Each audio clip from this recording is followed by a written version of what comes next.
go over some shoulder exercises. And what we're going to do today is some passive range of motion. So what we're trying to do with that is to get some motion back in the shoulder with some light movements. So if you have an acute injury to that shoulder, this is a great exercise to do. There's actually two you can do from this.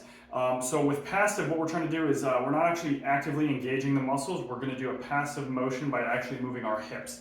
So I'm going to show you here. So what you're going to do is just lean on like a chair or a desk like I am here. And all you're going to do is just let that, so I'm going to do my left shoulder, let my left arm hang down.